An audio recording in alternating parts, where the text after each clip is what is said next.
Israel के खिलाफ लड़ रहे हिजबुल्लाह समूह को ईरान का पूरा समर्थन मिल रहा है। एडवांस मिसाइलों से लेकर गोला बारूद तक ईरान इजरायल की ढाल बना हुआ है। इजरायल के खिलाफ लंबे युद्ध की तैयारी किए बैठे हिजबुल्लाह ने अंडरग्राउंड हथियार जमा कर रखे हैं, जिनके बूते समूह के लड़ाके रोजाना इजरायल पर हमलावर हैं। हिजबुल्लाह को ईरान की ओर से इस तरह की मदद मिल रही है।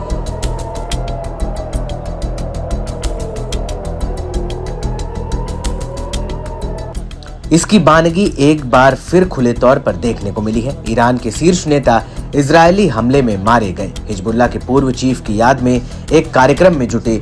इस दौरान ईरानी विदेश मंत्री अब्बास अराक्ची भी नसरल्लाह स्कूल ऑफ थॉट नाम के एक अंतर्राष्ट्रीय शिखर सम्मेलन में मौजूद रहे, जहां से अराक्ची ने इजरायल को युद्ध की बड़ी चेतावनी दे डाली। ईरानी विदेश मंत्री ने कहा कि गाजा पट्टी और दक्षिणी लेबनान पर इजरायल के क्रूर हमले के गंभीर नतीजे सिर्फ पश्चिम एशिया तक सीमित नहीं रहेंगे, बल्कि रणनीतिक इलाके से भी कहीं आगे तक फैल सकते हैं।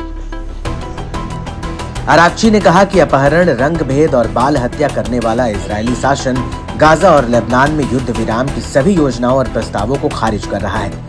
फिलिस्तीन और लेबनान में अपने प्रतिरोधों को आगे बढ़ाता है। अफसोस की बात है कि अंतर्राष्ट्रीय समुदाय इजरायली नरसंहार को रोकने में असमर्थ रहा है, या सिर्फ पूरे इलाके को असुरक्षित बनता हुआ देख रहा है। दुनिया को पता होना चाहिए कि अगर युद्ध फैलता है तो इसका हानिकारक असर सिर्फ पश्चिम एशिया तक सीमित नहीं रहेगा।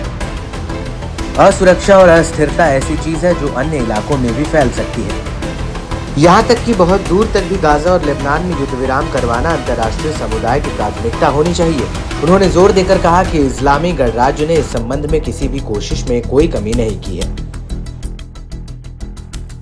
अराक्ची यही नहीं रुके, उन्होंने नसरल्लाह की तारीफ न सिर्फ लेबनान के लिए बल्कि मुस्लिम दुनिया और प्रतिरोध, साहस और उत्पीड़न के खिलाफ खड़े होने के प्रतीक के रूप में भी की। उन्होंने कहा कि हसन नसरल्लाह का हमेशा से मानना रहा है कि इजरायली शासन ने अपराधों को नजरअंदाज करना अंतर्राष्ट्रीय न्याय की नींव को कमजोर करता है। इसलिए इन संकटों से निपटने के लिए देशों के बीच बहुपक्षवाद और सहयोग के महत्व पर जोर देना चाहिए। ईरानी विदेश मंत्री ने चिंता जताई कि इजरायल ने लेबनान के खिलाफ एक हाइब्रिड युद्ध शुरू किया है।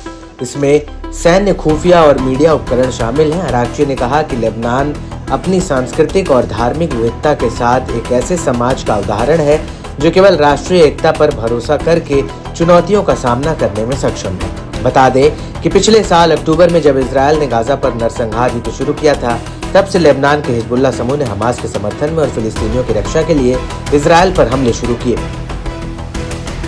इजरायल के सैन्य हमले ने अब तक 43,000 से अधिक फिलिस्तीनियों, ज्यादातर महिलाओं और बच्चों की जान ले ली, जबकि लेबनान के खिलाफ बढ़ते हमले में 3,000 से अधिक लोग मारे गए हैं। लेबनानी प्रतिरोध ने इजरायल पर अपने हमले जारी रखने की कसम खाई है, जब तक कि इजरायल दक्षिण लेबनान में तनाव और गाजा पर युद्ध जारी रखता है।